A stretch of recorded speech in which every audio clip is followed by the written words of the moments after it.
जगह नहीं, इसलिए सुन लीजिए पहले।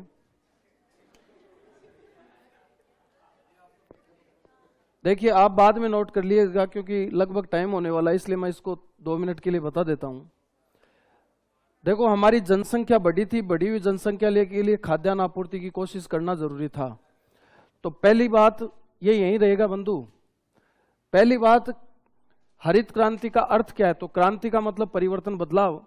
तो ऐसी कोशिश जिसके कारण कृषि क्षेत्र में खाद्यान्न आपूर्ति बढ़ पाए, उसी को क्या कहा गया? हरित क्रांति।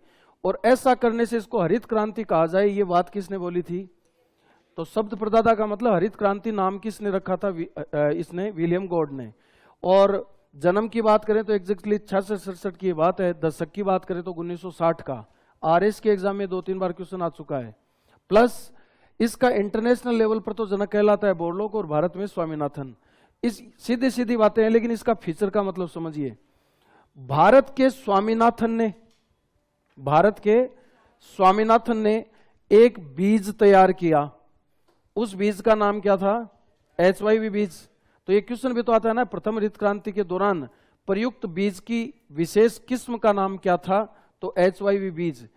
स्वामीनाथन ने इस बीज के सहयोग से या इस बीज के रूप में पहली बार 2 फसलों पर, चावल पर और गेहूं पर, और भारत के इस पहले एग्रीकल्चर यूनिवर्सिटी में एक्सपेरिमेंट किया। समझ में आ गई क्या? कि क्या ये बीज गेहूं और चावल की पैदावार बढ़ा रही है या नहीं, या बढ़ाने में सफल होगी या नहीं। तो लार्ज स्केल पे कोई काम करते हैं तो पहले एक्सपेरिमेंट तो करना ही होता है। तो इन बातों में तथ्य को जोड़ें तो इसका मतलब ये है, स्वामीनाथन ने इस पीरियड में इस बीज के रूप में इन 2 फसलों पर, इंडिविजुअली इनकी किस्मों के नाम है, पहली बार इस संस्था में प्रयास किया और उसने अपने प्रयास में पाई सफलता। तो हमने टोटल कितनी फसलों को जोड़ दिया?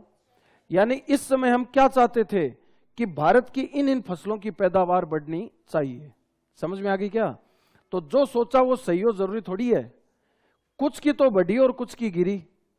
सबसे ज्यादा तो पहली हरित क्रांति के दौरान कौन सा अनाज या किस अनाज में सर्वाधिक सफलता पाई गई? तो उसका जवाब होगा गेहूं।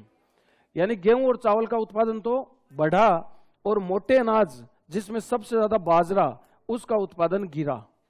प्लस ये डिट्टो क्वेश्चन आ रहे जैसे एग्जाम में कई बार पूछा जा चुका है, प्रथम हरित क्रांति के दौरान लाभान्वित राज्यों का अवरोही क्रम छांटिए। मींस कौन से राज्य ऐसे हैं जिनकी प्रोडक्टिविटी सबसे ज्यादा बढ़ी?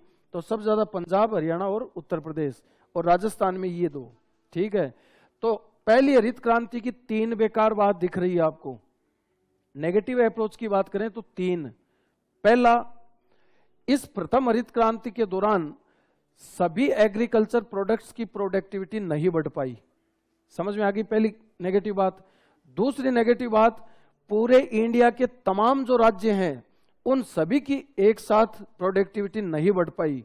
और तीसरी सबसे कमजोर बात, जैविक कृषि का हनन, यानी अनाज की क्वालिटी में गिरावट आई। क्यों? क्योंकि हमने गहन कृषि कार्यक्रम यूज किया, प्लस हमने कृषि में यंत्रीकरण को यूज किया, प्लस केमिकल को यूज किया। तो इससे क्या हुआ? अनाज की क्वालिटी में गिरावट आई। तो अनाज की क्वालिटी में गिरावट आई तो उससे रिलेटेड 5 इंपॉर्टेंट बातें आप जानते भी हो, मैं बता भी चुका, लेकिन इसको लिखना यहां पर है। विश्व का पहला जैविक राज्य भारत का भी है, विश्व का भी है। विश्व का पहला जैविक राज्य कौन है? सिक्किम, भारत का भी है। और राजस्थान का पहला जैविक जिला डूंगरपुर, राजस्थान का पहला जैविक गांव दादिया जयपुर, राजस्थान की पहली जैविक मंडी डूंगरपुर, और राजस्थान का पहला जैविक अनुसंधान केंद्र झालावाड़। ये 5 बातें इसके रिलेटेड की है। तो आज तो आप इतना ही नोट करके चले जाइएगा, कल इसको आगे बढ़ाएंगे। हैं? अरे उत्पादन 2 बार इसलिए लगा, उत्पादन किसका बढ़ा किसका गिरा। हाँ, देखो मैंने क्या लिखी कि चुनी गई फसलों की संख्या, पहली बार तो 2 को चुना और कुल 6 को चुना था। ये इसमें भी तो शामिल है चावल और गेहूं।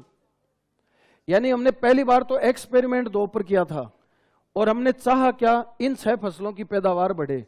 मैं यहीं खड़ा हूं 2 मिनट तक, आपको कुछ पूछना करना हो तो यू आर टोटली फ्री। और अदरवाइज कल तक की क्लास के इंतजार तक आप सभी खुशहाल रहें। धन्यवाद। इसको डाल